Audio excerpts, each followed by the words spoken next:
হয় আমাৰ হেলথ ডিপাৰ্টমেন্টৰ যিবিলাক ব্লক পিএইচসি আছিল সেই ব্লক পিএইচসি বিলাক আমি যেহেতু হিচৰিত হৈ আছিল সমষ্টি ভিত্তিত একোটাকৈ ব্লক পিএইচসি কৰিবৰ কাৰণে আমি সিদ্ধান্ত লৈছো যাতে 126টা সমষ্টিতে এটা ব্লক পিএইচসি থাকে এতিয়া এটা সমষ্টিত 4টা 5টা ব্লক পিএইচসি আছে এটা সমষ্টিত এটাও ব্লক পিএইচসি নাই এতিয়াৰ পৰা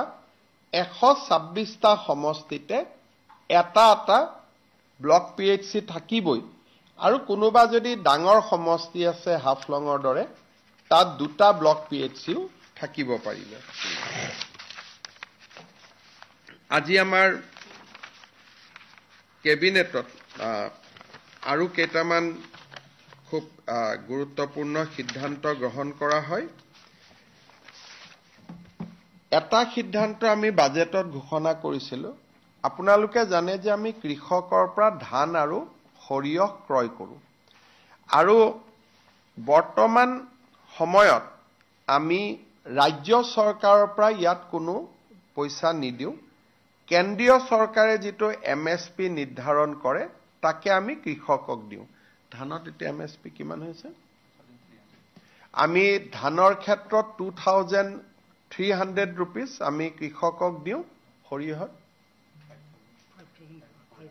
5 না দুটা নকব বাতৰি কাকত এবাৰ চেক কৰিলো আমি ধান আৰু সৰিয়হৰ ক্ষেত্ৰত কেন্দ্ৰ চৰকাৰে যেটো দিয়ে সেইটোকে আমি কৃষকক দিও কিন্তু আজিৰ পৰা আমি এটা সিদ্ধান্ত লৈছো যে 1 এপ্ৰিল তাৰিখৰ পৰা কেন্দ্ৰ চৰকাৰে কৃষকক ধানৰ বিনিময়ত যিমান টকা দিয়ে তাৰ লগত 250 টকা ৰাজ্য চৰকাৰেও দিব যদিও ধানটো আমি নাৰাখো ধানটো এফসিআইক দিয়া যায় তথাপিতো ৰাজ্য চৰকাৰে কৃষকক অতিৰিক্ত বোনাস হিচাপে 250 টকা 1 এপ্ৰিলৰ পৰা দিয়া আৰম্ভ কৰিব ঠিক তেনেকে সৰিয়হটো আমি ক্ৰয় কৰি নাফেডক আমি দি দিও কিন্তু তাতো ৰাজ্য চৰকাৰে 1 এপ্ৰিলৰ পৰা 500 টকাকৈ অতিৰিক্তকৈ দিবৰ বাবে সিদ্ধান্ত গ্ৰহণ কৰিছে প্ৰতি কুইণ্টলত অৰ্থাৎ প্ৰতি কুইণ্টলত ধানৰ বাবদ কৃষকসকলে 250 টকা অতিৰিক্ত পাব সৰিয়হৰ ক্ষেত্ৰত 500 টকা কৃষকসকলে অতিৰিক্তকৈ পাব per quintal. This is over and above the present MSP. আমাৰ ৰাজ্যৰ ইতিহাসত প্ৰথমবাৰৰ বাবে ৰাজ্য চৰকাৰে কৃষকসকলক অতিৰিক্ত বোনাস দিয়াৰ বাবে সিদ্ধান্ত গ্ৰহণ কৰিছে ইয়াৰ ফলত মই ভাবো যে আমাৰ ৰাজ্যত খেতিক লৈ আৰু উৎসাহ বাঢ়িব আৰু আমাৰ নতুন প্ৰজন্মৰ যুৱক যুৱতীসকলে খেতিত নিজকে বিনিয়োগ কৰিবলৈ তেওঁলোকে সিদ্ধান্ত ল'ব বিবেদি कितना है धान में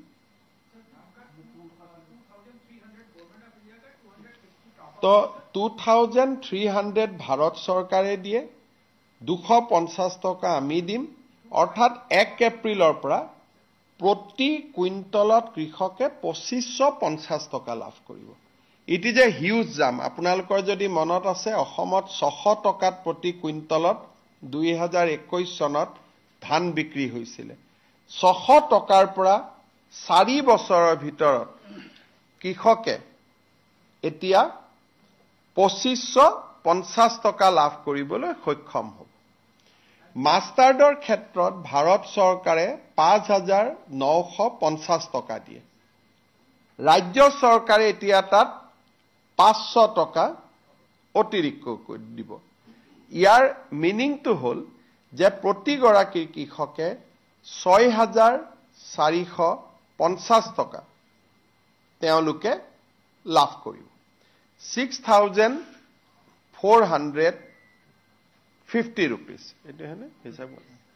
তাৰ মানে আপোনালোকে চিন্তা কৰক যে প্ৰতি কুইণ্টল ধান যি 600 টকা আছিল আজ 1 এপ্ৰিলৰ প্ৰায় 2550 টকা হ'ব 3 বছৰতে ইমান ডাঙৰ এটা পৰিৱৰ্তন হ'ল 4 বছৰত আৰু আমাৰ সৰিয়হৰ ক্ষেত্ৰত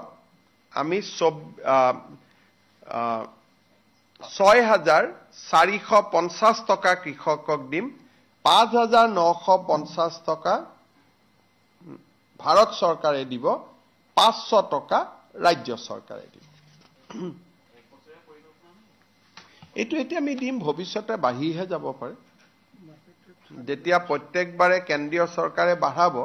ৰাজ্য চৰকাৰৰ পুঁজি থাকিলে এতিয়াৰ পৰা 250 টকাটো ফিক্স লাগি যাব আৰু 500 টকা ভাৰত চৰকাৰে যদি 2400 কৰে আমি 250 টকাটো কমাই নিদিও তাত 250 টকাটো লগত লাগিয়ে থাকিব তাৰমানে ভাৰত চৰকাৰৰ এমএছপি প্ৰাইজৰ লগত 250 টকা এড হৈ গৈ থাকিব গতিকে মই ভাবো যে অহা বছৰ এতিয়ালৈকে এমএছপি ডিক্লেয়াৰ কৰা নাই কিন্তু অহা বছৰটো মোৰ লাগাত 2550 টকা গৈ 2700 মান হ'বগৈ অহা বছৰত এই বছৰৰ কথা মই কোৱা নাই আজি আমাৰ কেবিনেটে বাজেটত ঘোষণা কৰা অনুসৰি দৰং জিলাত এখন নতুন মেডিকেল কলেজ নিৰ্মাণৰ কাৰণে 572 কোটি টকাৰ অনুমোদন জনায় দৰং মেডিকেল কলেজখনত আমি এটা সিদ্ধান্ত লৈছো যে মেডিকেল কলেজখন বনাওতে প্ৰথমতে বিএসসি নাৰ্সিং কলেজ এখন আৰু জিএনএম নাৰ্সিং স্কুল এখনো আমি ইয়াৰ লগত সংলগ্ন কৰিয়ে বনাম আগে পিছে আমি মেডিকেল কলেজ বনাও আৰু মেডিকেল কলেজ হোৱাৰ বহু বছৰ পিছত তাত এখন বিএসসি নাৰ্সিং কলেজ হয় বা জিএনএম নাৰ্সিং স্কুল হয় এতিয়াৰ পৰা আমি সিদ্ধান্ত লৈছো যে মেডিকেল কলেজ বনালে লগত আমি বিএসসি নাৰ্সিং কলেজ এখন আৰু জিএনএম নাৰ্সিং স্কুল এখন লগত আমি একেলগে বনাই দিম ইয়াৰ ফলত দৰঙে বাস্তৱিকতে আজি দিনটোত এখন মেডিকেল কলেজ পালে এখন বিএসসি নাৰ্সিং কলেজ পালে আৰু এখন জিএনএম স্কুল পালে দৰঙত এখন জিএনএম স্কুল আছিল এখন দ্বিতীয়খন হ'বগৈ অৰ্থাৎ আৰু দৰং জিলাৰ ই মঙ্গলদৈত অনুষ্ঠিত এই মেডিকেল কলেজখন হ'ব আপোনালোকে মঙ্গলদৈলৈকে গলে সেৰিকালচাৰ ফাৰ্ম এখন দেখা পায় তাৰ কাষতে স্কিল ইউনিভাৰ্চিটি হৈছে স্কিল ইউনিভাৰ্চিটি আৰু মেডিকেল কলেজ প্ৰায় ওচৰা ওচৰিকৈ নিৰ্মাণ হ'ব মই দৰং জিলাৰ ৰাইজক ইয়াৰ বাবে অভিনন্দন জনাইছো আমাৰ অসমত ৰেশন প্ৰাইচ যিবিলাক ৰেশন দোকান আছে তেওঁলোকৰ সময় সীমাটো পাৰ হৈ গৈছে লাইসেন্স ৰিনিউ কৰিব লাগে এটা এটাকৈ লাইসেন্স ৰিনিউ কৰোতে তেওঁলোক বহু সময়ত বিভিন্ন চৰকাৰী মেৰপাছৰ বলি হ'বলগীয়া হয় সেই কাৰণে আজি আমি ৰেশন দোকানসমূহৰ এক্সটেনশন 30 জুন 2026 লৈ বাই জেনেৰেল অৰ্ডাৰ আমি কৰি দিছো এতিয়া কোনেও ব্যক্তিগতভাৱে ডিসিক আবেদন কৰিব নালাগে 30 জুন 2026 লৈকে প্ৰতিখন ৰেশনৰ দোকানৰ ম্যাদ আমি নিজে নিজে 30 জুন 2026 লৈকে বৃদ্ধি কৰি দিছো আজি আমাৰ কেবিনেটত আৰু এটা সিদ্ধান্ত লোৱা হয় আপোনালোকে জানে যে চাইল্ড কেয়াৰ লিভ ইমান দিন আমি মহিলা কৰ্মচাৰীক দি আছিলো কিন্তু কিবা কাৰণত যদি মহিলা গৰাকী আৰু স্বামীৰ বিবাহ বিচ্ছেদ হয় স্বামীয়ে বাচ্চা কেইটাক চাব লাগে ইমান দিন স্বামীৰ কাৰণে চাইল্ড কেয়াৰ লিভ নাছিল গতিকে ইন কেস অফ ডাইভোৰ্স আমি মেল গভৰ্নমেন্ট এমপ্লয়ীকো চাইল্ড কেয়াৰ লিভ দিবলৈ সিদ্ধান্ত লৈছো অৰ্থাৎ যেহেতু দায়িত্বটো পুৰুষজনৰ হাতলৈকে আহে ডাইভোৰ্স হল বাচ্চাটো কিন্তু কাষ্টডি পুৰুষজনৰ লগত আছে তেতিয়া চাইল্ড কেয়াৰ লিভটো মহিলা গৰাকীয়ে নাপায় চাইল্ড কেয়াৰ লিভটো পুৰুষজনেহে পাব আজি আমাৰ কেবিনেটত আমি সেই সিদ্ধান্তটো আমি গ্ৰহণ কৰো 2 বছৰলৈকে পাই বাজেটত ঘোষণা কৰা আৰু দুটা সিদ্ধান্ত আজি আমি কাৰ্যকৰী কৰিছো প্ৰফেশনেল ট্যাক্স আগতে 10,000 টকা ওপৰত ইনকাম হলে প্ৰফেশনেল ট্যাক্স দিব লাগিছিল 10,001 টকাও যদি মোৰ ইনকাম হয় মাহত মই প্ৰফেশ্যনেল টেক্স দিব লাগে বাজেটত আমি কৈছিলো যে 15,000 টকালৈকে আমি ইয়াক ৰেহাই দিম এই বিত্তীয় বৰ্ষৰ পৰা 1 এপ্ৰিলৰ পৰা কাৰ্যকৰী হোৱাতকৈ যাৰ মাহিলী ইনকাম 15,000 টকাত কৈ কম তেওঁলোকে আৰু প্ৰফেশ্যনেল টেক্স দিব নালাগে ইয়াৰ ফলত 1,40,000 লোক প্ৰফেশ্যনেল টেক্সৰ আওতাৰ বাহিৰলৈ যাব তেওঁলোকৰ অৰ্থনৈতিকভাৱে তেওঁলোক লাভান্বিত হ'ব কেবিনেটে আজি আৰু এটা সিদ্ধান্ত গ্ৰহণ কৰে যে কেঁচা পাতৰ ওপৰত যেটো আমাৰ টেক্স আছিল আগতে আমি 3 বছৰৰ কাৰণে ৰেহাই দিছিলো বাজেটত আজি আমি ঘোষণা কৰিছিলো যে আমি আৰু 2 বছৰ ৰেহাই দিম আজি কেবিনেটে এই সিদ্ধান্তক অনুমোদন জনায় যাতে 1 এপ্ৰিলৰ পৰা কেঁচা পাতৰ ওপৰত কেঁচা চাহপাতৰ ওপৰত কোনেও টেক্স দিয়াৰ প্ৰয়োজন নাথাকে ই 2 বছৰৰ বাবে আমি এক্সটেনশন কৰাই দিওঁ শেষত কোকৰাঝাৰ জিলাত নায়েক গাঁও বুলি এখন পিআৰএফ আছিল তাক আজি আমি এখন 774 হেক্টৰৰ পিআৰএফ আছিল এইখন আজি আমি 180 হেক্টৰ বনভূমিলৈ ৰূপান্তৰ কৰো বাকিখিনি ৰাজহ ভূমিলৈ আমি ৰূপান্তৰ কৰো অৰ্থাৎ আৰু এখন পিআৰএফৰ সমস্যা আমি সমাধান কৰো 180 হেক্টৰ ফৰেষ্ট হ'ব আৰু 774 হেক্টৰৰ বাকিখিনি ৰেভিনিউ ভিলেজ হ'ব আজি কেবিনেটৰ বাহিৰত মই দুটা সিদ্ধান্তৰ বিষয়ে আপোনালোকক ক'ব খুজিছো আমাৰ অসমত এটা সময়ত গোটেই অসমখন আৰ্ম ফ'ৰ্চ স্পেচিয়েল পাৱাৰ এক্টৰ অধীনত আছিল ভাৰত চৰকাৰে পৰ্যায়ক্ৰমে আৰ্ম ফ'ৰ্চ স্পেচিয়েল পাৱাৰ এক উদ্ৰ কৰিলে এসময়ত গৈ 6খন জিলাত ই সীমাবদ্ধ আছিল যোৱা বছৰ 6খন জিলাৰ পৰা 4খনলৈ নমাই অনা হৈছিল ডিব্ৰুগড় তিনচুকীয়া শিৱসাগৰ চৰাইদেউ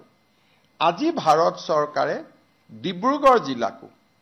অশান্ত অঞ্চল আইন আৰু arm forces special power actor পৰা আউটাৰ বাহিৰত লৈ যাবলৈ সিদ্ধান্ত গ্ৰহণ কৰে ডিব্ৰুগড়ত যেহেতু আমি অসমৰ দ্বিতীয় ৰাজধানী নিৰ্মাণ কৰাৰ পথত আগবাঢ়িছিলো সেইবাবে আমি ভাৰত চৰকাৰক অনুৰোধ কৰিছিলো যে ডিব্ৰুগড়ক আৰ্ম ফ'ৰ্চ স্পেচিয়েল পাৱাৰ এক্টৰ অধীনত থাকিব ডিব্ৰুগড় থাকিব নালাগে আজি ভাৰত চৰকাৰে অধিসূচনা জাৰি কৰিছে যে এতিয়াৰ পৰা ডিব্ৰুগড়ত আপস্পাছা নাথাকে কাৰ্যত এতিয়া arm forces special power act অসমত শিৱসাগৰ চৰাইদেউ আৰু তিনিচুকীয়া জিলাত সীমাবদ্ধ হৈ থাকিব আমি আশা কৰিছো যে নেক্সট ৰিভিউত আমি নিশ্চয় আৰু জিলা এই আপস্পাছাৰ পৰা আমি হ্ৰাস কৰিবলৈ সক্ষম হ'ম আজি আৰু এটা ভাল খবৰ আছে অষ্ট্ৰেলিয়াৰ পিছত জাপান চৰকাৰেও অসমৰ পৰ্যটক অহাৰ ক্ষেত্ৰত যি লেভেল 2 কোৱেশ্যন আছিলে লেভেল 2 ৱাৰ্নিং আছিলে সেই লেভেল 2 ৱাৰ্নিঙক তেওঁলোকে লেভেল 1 লৈকে ডাউনগ্ৰেড কৰিছে আৰু গোটেই ভাৰতবৰ্ষখন লেভেল 1ত আছে অৰ্থাৎ সমগ্ৰ ভাৰতৰ লগত অসমকো লেভেল 1 য'ত মাত্ৰ কোৱেশ্যন কৰিব লাগে এক্সাৰসাইজ কোৱেশ্যন ইমানে থাকে আগত আছিল যে অসমত টুৰিষ্ট যাব নালাগে এতিয়া জাপান চৰকাৰে যোৱা 25 মাৰ্চত নতুন এডভাইজাৰী ঘোষণা কৰিছে যে ডিব্ৰুগড় তিনিচুকীয়া চৰাইদেউ আৰু শিৱসাগৰ জিলাক বাদ দি অসমৰ প্ৰতিটো স্থানতে পৰ্যটকসকল আহিব পাৰে আৰু দে শুড অনলি ৰিমেইন কোচাছ যেটো গোটেই ভাৰতবৰ্ষৰ লগত আছে জাপান এম্বেছিয়ে যিখন অধিসূচনা দিছে তাত তেওঁলোকে অসমৰ কাৰণে এটা খুব ভালকৈ লিখিছে in Assam militant activities have subsided in most area except for 4 northeastern districts, Sibsagar, Dibrugarh, Tinsukia and Charaideo. Due to improved security scenery, the risk level has been downgraded from level 2 to level 1. অৰ্থাৎ advantage অসমৰ সময়ত যি আমি outreach আৰম্ভ কৰিছিলোঁ আৰু Japan ভ্ৰমণৰ সময়ত জাপানৰ বৈদেশিক উপমন্ত্ৰী আৰু জাপানৰ অধ্যক্ষক মই বিশেষভাৱে অনুৰোধ কৰিছিলোঁ আৰু খুব কম সময়ৰ ভিতৰতে তেওঁলোকে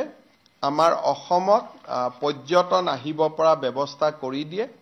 অষ্ট্ৰেলিয়া আৰু জাপান এতিয়া 4খন জিলাক বাদ দি আন অসমৰ আন জিলালৈ পৰ্যটক অহাত তেওঁলোকৰ যি বাধা আছিল সেই বাধা নিষেধ আজি 25 তাৰিখৰ পৰা কাৰ্যকৰী হোৱাকৈ প্ৰত্যাহাৰ কৰিছে। আমি অহা কিছুদিনত নিউজিলেণ্ড চৰকাৰৰ লগতো আমি আলাপ আলোচনা আৰম্ভ কৰিম যাতে নিউজিলেণ্ডৰ পৰাও আমি এটা সুখবৰ পাব পাৰো। আমাৰ যোৱা কেইমাহত লৈ আমি প্ৰচেষ্টাত অষ্ট্ৰেলিয়া আৰু জাপানৰ ক্ষেত্ৰত আমি সফল হলো। অষ্ট্ৰেলিয়া চৰকাৰক মই ধন্যবাদ জনাইছিলো। জাপান চৰকাৰকো আজি আমি আনুষ্ঠানিকভাৱে ধন্যবাদ